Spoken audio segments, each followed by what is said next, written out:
I keep doing these updates. They just keep going and going. Laura and I went out for a walk. We want to try and stay uh, as fat as we are and not gain weight. Um, we what we get about probably about 700-800 steps in, and it started to drizzle on us. And the further we got, the heavier the drops got. It's probably a passing shower, not the end of the world. Sorry, I got my bottle right in front of me. It's probably just a passing shower, so we'll be okay. I actually got a notification. Woohoo! Something worked right today. I've have made a decision to just live my life. What happens with the business is going to happen with the business. As you can tell by the title, I got notification this morning to verify some labels, some box labels, because they're loading my Christmas order for 2020. My Christmas product is being loaded in China into a container to be shipped at the end of the month. Life goes on, man. I mean, these guys, a month ago, you thought China was going to get wiped off the face of the earth by this virus. And now they've sprung back as it started to hit us, which actually gave me a lot of hope today, that they bounce back. We're going to bounce back. It's being loaded into a container, and it should be on a container ship headed to the U.S.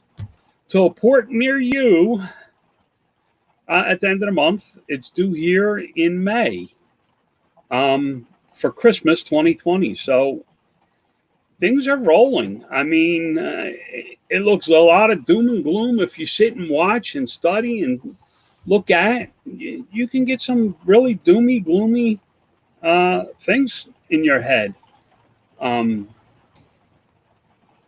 My Amazon payment was released yesterday, and it was actually a few $1,000s more than I thought it was going to be, which was a positive. Although my sales are freaking in the gutter, my daily amount of cash that's being added for my next payout is looking pretty good. It looks like I'll be able to make my next payment without dipping into my savings. So that's a positive. I spoke with my accountant. He feels positive. I've spoken with friends in the business. I had a call from one of my fellow $1 million seller group. It's a private group. You have to verify that you do a minimum of $1 million. This guy does somewhere in the neighborhood of 8 figures. He offered to give me a call, and we chatted for about an hour. And then I got to be honest, what gave me the most hope was I called a friend of my dad's that was a childhood friend of my dad's that I got to know because he visited my dad frequently before he passed. I got to call him and check on him. His wife passed away. Him and his wife were married 70 years. I called to see how he was doing. He says, man, I got so much soup. You can't imagine how many cans of soup I have. He says, I'm all good. He says, I can get through this, no problems. This is a man that lived through the Depression. So to have that much stock of soup, he felt good about being quarantined in his house. He didn't think anything of it, which really, I mean, first of all, just freaking hit me with a baseball bat of humble. I think I got it rough, and here's a guy that's 89. I don't know his exact birthday, maybe 90 now, eating cans of soup. That's his He says he opens it at lunchtime. He eats half of it for lunch, and he has the other half for dinner. And that he has more supply than he could ever imagine. He said, we did try and get some eggs and some milk. We weren't able to get that. He says, but I have my canned milk for my coffee. He uses sweetened condensed milk in his coffee, which he uses a quarter of a teaspoon for a cup of coffee. Everything he uses very sparingly. It was very humbling to talk to him. After that phone call, I didn't even think about my business. I just pictured it, losing Lori, and how horrible it must be to have all those memories. He has cards that she gave him when they were dating in high school. They were high school sweethearts that got married after high school, and have been together 70 years. And then I got to call another friend of mine who had at one point 25,000 people under him. He was one step from becoming the senior vice president of a very large major corporation. If you use a flip tab on the top of a can, he's the man that invented that flip top. He holds the patent for it. Well, he has the original patent that he had to sell to the company for $1. He got the patent, and he had to, by contract, had to sell it to the company for $1. That little flip tab on the soda cans and beer cans that we all know now. Before that, it was a pull tab. He invented that pop top. I got to talk to him, and he sounded old. I think it's a lot to do with stress. His wife is on her third battle with cancer, and they have to go to cancer hospital Wednesday, and they didn't really give him a whole lot of information. And for the first time, I heard him use the word, "I'm concerned." He has always been 100% positive through it, which was an amazing thing for me. So I ate a lot of humble pie today, guys. I called some of my. Dave and his wife Ruth are probably in their early 80s now. I don't track age. They became friends of mine through a home fellowship in a church. Lori and I met them right after we were married on a marriage retreat, and they gave out raffle tickets for different things, and they were like, "How long you been married?" And you got one ticket for every year, and they were like, "Oh, we've been married 40 some years," and they went shing, and they got this long string, and Lori and I looked at each other and said, "We've been married a month." So we didn't even get a ticket. No, we got one for the most states. But we got a ticket for the most states traveled. A ticket for every state. A ticket for every state that you traveled in on your honeymoon. We took the motorcycle from New Jersey to Tennessee. You actually crossed through into West Virginia twice. And I asked if I could get 2 tickets for that because we got no other tickets.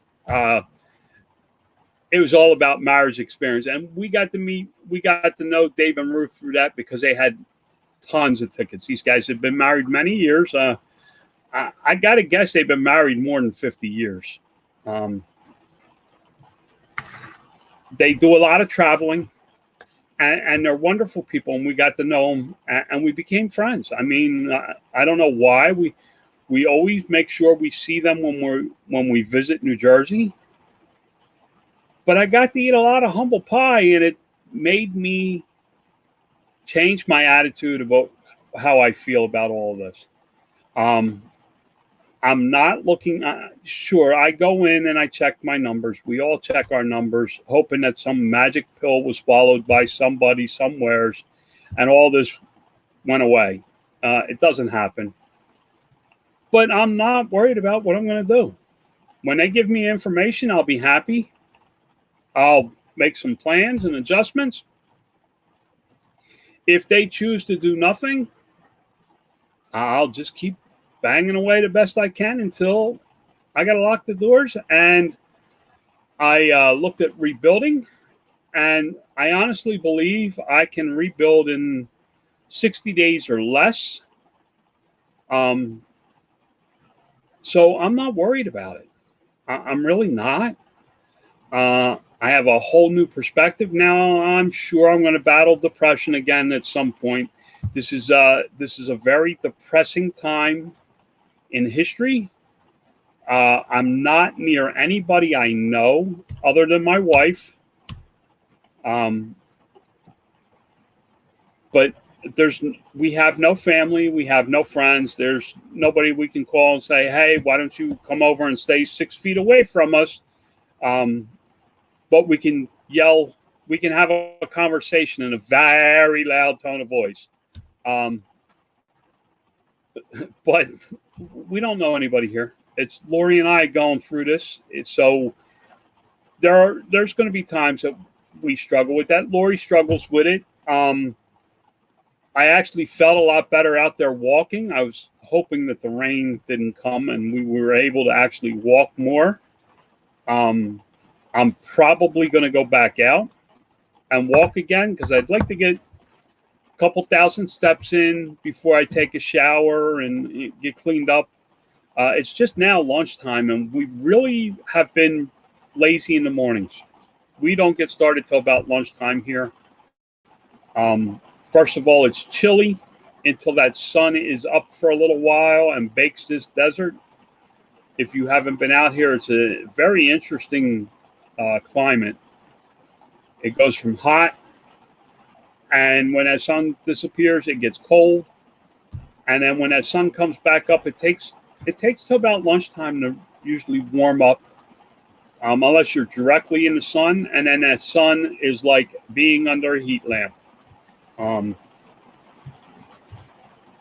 John, have you been giving any consideration to adding items to your business later that would still sell through times like these? I have, but the problem is I understand your question, Arthur, and I think it's a great question. He's asking, would I add any products that would sell on a regular basis that would also help carry me through this time? I've been doing a lot of thinking about this. Not so much the product, but what did I do wrong, or what could I have done, or what could I have changed that would have made this better, to make this whole thing better. There's only one thing, guys, and it's 100% the loan. If I did not have the loan going into this, I probably still would have laid off quite a few employees because they basically closed me overnight. So it wasn't so much the product as being out of being able to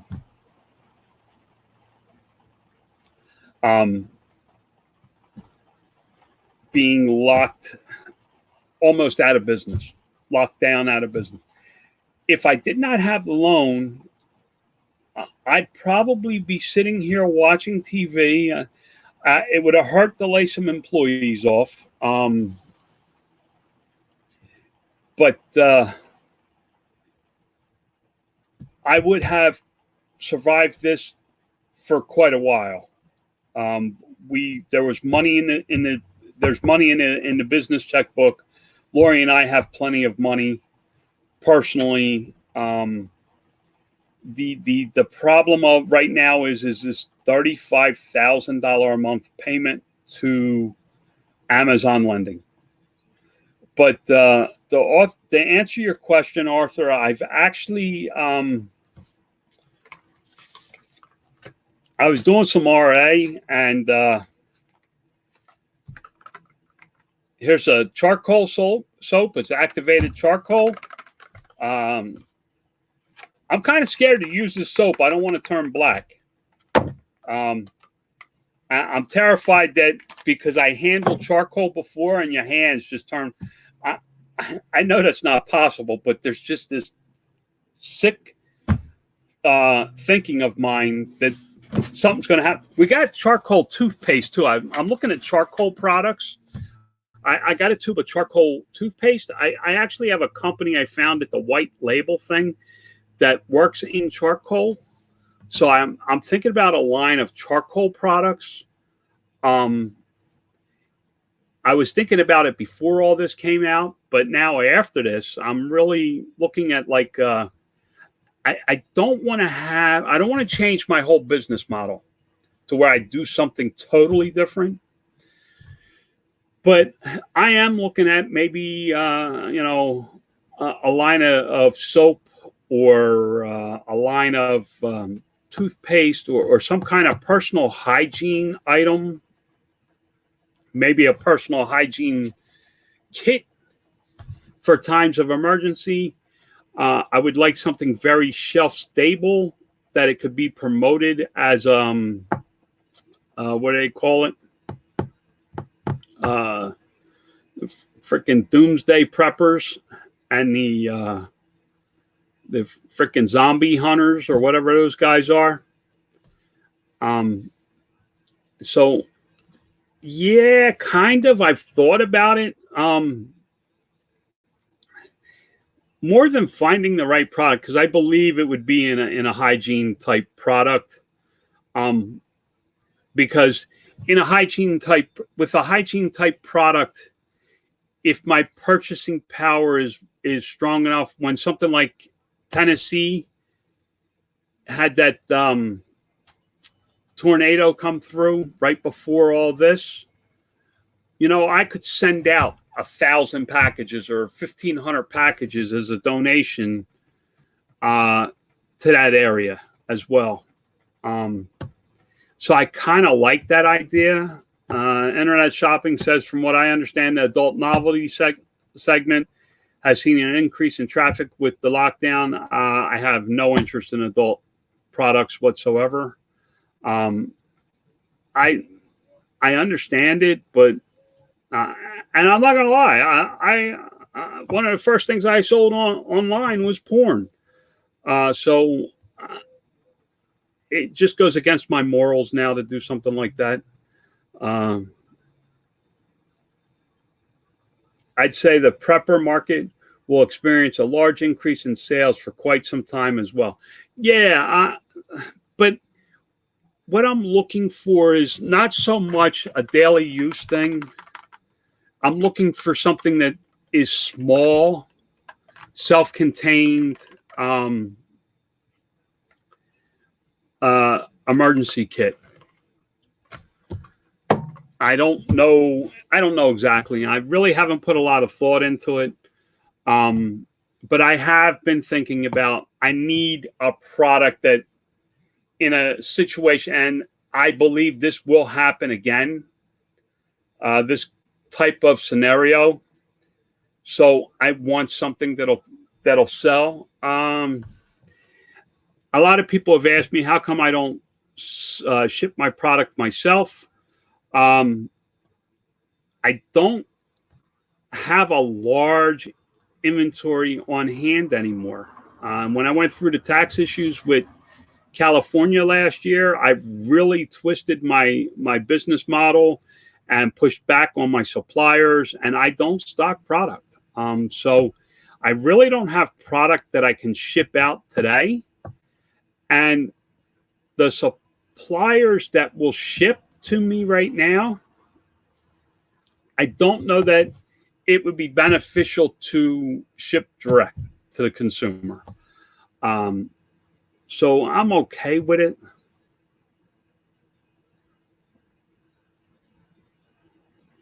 Lots of ways you could construct listings for bug out bags of various sizes. Yeah, I really,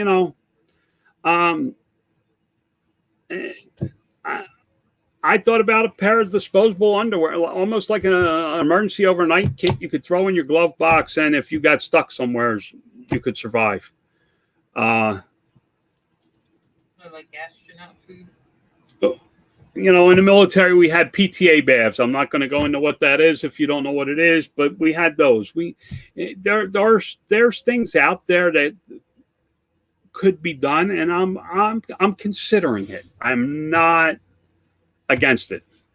So I hope that answers your question, Arthur. One of the things that I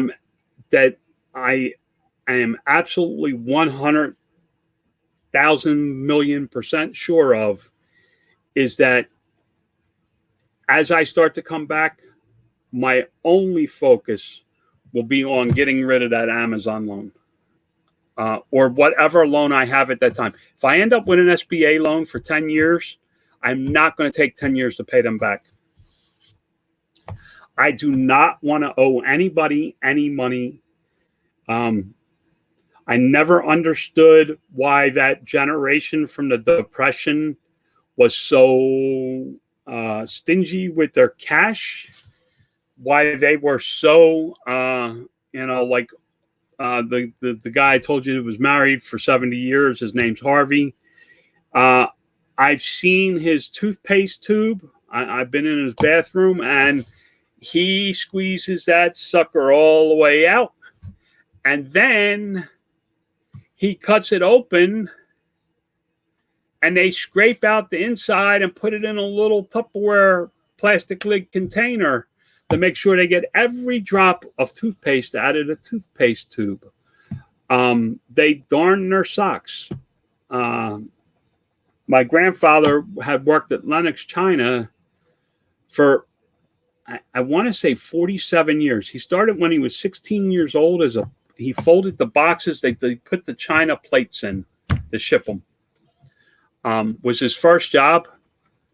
He was drafted. He went in, I don't know if he was drafted. He went into the Navy in World War II. When he came back, they furloughed him from his job. When he came back, the day he came back, the next day he went back to work at Lenox, China. He darned his socks. My grandfather darned his socks. When he retired, he had $100 and some he owed on the credit card. He had taken my grandmother out to dinner when he passed, the night before he passed away. And when we went through his drawers, there was more thread in his socks than there was original socks. He had plenty of money in the bank, but he did not buy a pair of socks. They spent no money. He never, very rarely did he go out to dinner. They ate at home every night, my grandparents. Lori and I eat out all the time. I think that'll change. I think after all this is over, we're going to be more like that. They call it the greatest generation because of World War II, because they lived through that time period. So I could see me changing some things about that. Lori said, well, I'm going to feed you beans and little hot dog things and the cocktail weenie things.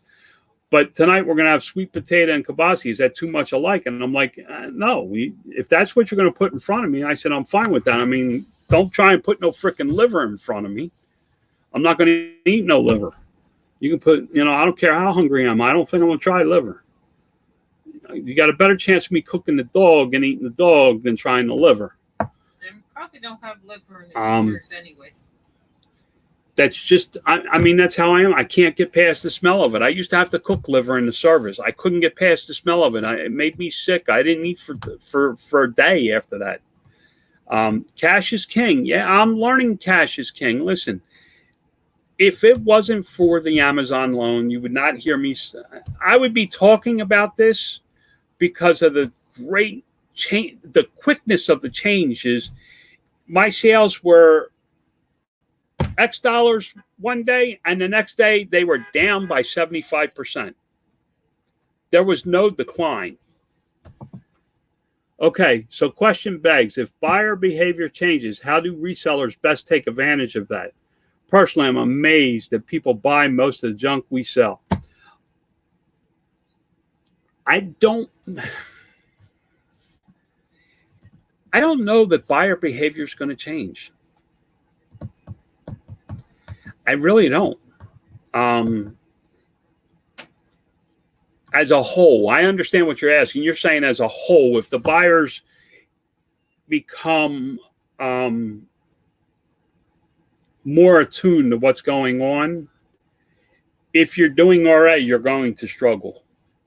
If the buyers as a whole become more attuned to what's going on, listen, everybody's screaming price gouging right now because it's just what it is. If buyers become more frugal, for a lack of better term, you're going to have to shift to products that they need. Being frugal does not mean that they don't spend money. One of the first things is, if I see the market becoming more frugal, is that I'm going to promote the quality of my product better. I sell American-made flags. The quality in my flag is very important. To a frugal buyer, the quality, even though my price is higher than a Chinese-made flag, the quality will help my sale. I think American-made is going to make a huge comeback. Sue says, my parents eat sardines. Yeah, I've seen people eat sardines on cracker. Growing up, we ate Vienna sausages. We ate Vienna sausages on sandwiches. With Dad would let us use mustard once in a while. We weren't always allowed to have mustard. It's going to be a different marketplace. You're not going to be able to sell luxury items. You're going to have to sell more productive items that have a better quality. This stuff of buying crap from China and selling it for 100 times what you paid for it on Amazon, that's going to go out the window. Will it come back? Yes, it will come back. I am sorry we don't learn from history. As the markets come back, as the economy comes back, people will forget all about this and how much of a struggle it was. Some people won't, but a lot will be. More selective buying could be a byproduct of the current situation once it's over. That's Arthur. I 100% agree.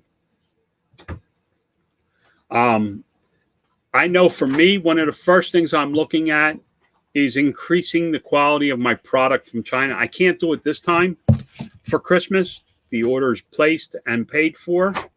I can't do anything about it. But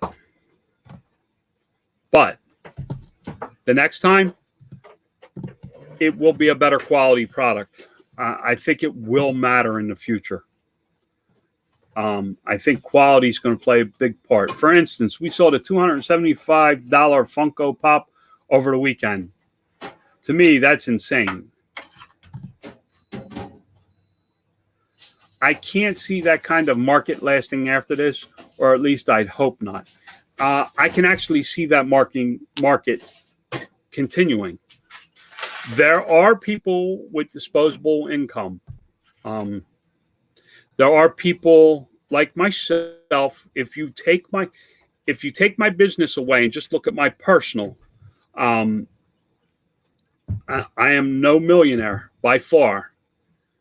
But for the first time, Lori and I are not worried about money through this. We're financially fine for 6 months. Financially, we're fine for 6 months. Lori and I, the business, on the other hand, which has mega debt, is not financially fine. Big difference between the two entities. So I can see a market for people spending $275 on Funko Pops because they have disposable income.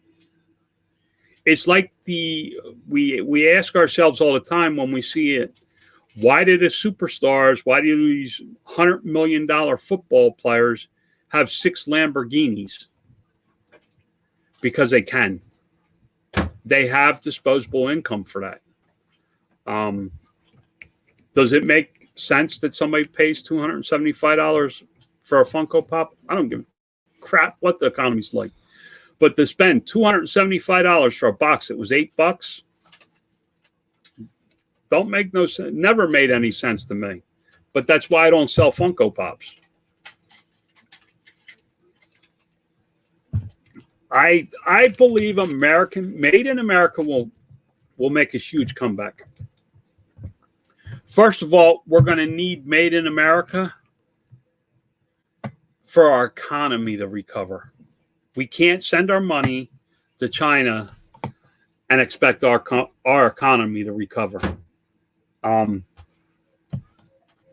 In the short term, people are going to fear this happening again and not having certain products that we depend on. A lot of people's fear is in toilet paper because they don't think it's made in America. Quite a bit of it is made right here in the USA. Paper products are a lot of paper products. I don't want to speak out of term because I don't follow all the paper products, but a lot of paper products are made in the USA that you would think were made somewhere else. And you can't get them anywhere near as cheap overseas as you can get here. I am sure of that on paper products. I know that. And the quality here is much better. Look at the Chinese packaging on shipping box versus ours. Internet shopping never has made sense to me either. I get that some of them are rare, but it's just a piece of ugly plastic. Yeah, she's talking about the Funko Pops. They have value, the artificial value. It's kind of like Bitcoin. Bitcoin has artificial value. There's nothing there.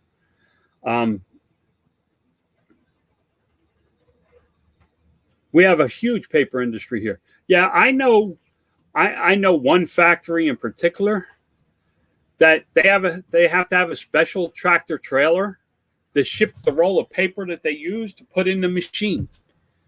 It's so big and so large for it to run for a 12-hour cycle that it takes a special tractor trailer bed to move that paper from the paper manufacturer to where they use the roll of paper. So, guys, I have hope today. I'm looking at things a lot different. Lori and I do have a little bit of cabin fever. I did get to go out to Walmart yesterday and pick up stuff. She has not been out in 7 days. We do try and get out and walk. We were actually walking when it rained, and I came home and was like, let me throw a video up here.